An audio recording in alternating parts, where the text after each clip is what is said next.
How to navigate a lookup on all fields in Business Central. You can navigate a lookup on all fields in Business Central that have a down arrow. Using here example currency code, I can click, and if I want to see more details, I can click select from full list. Now, if the field that I'm looking for here on currencies is available, I can select it.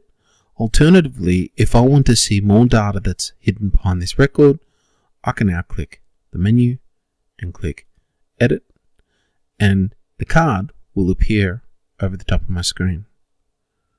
Now to go back, I can either press the back arrow or I can press escape to come back to the original customer card.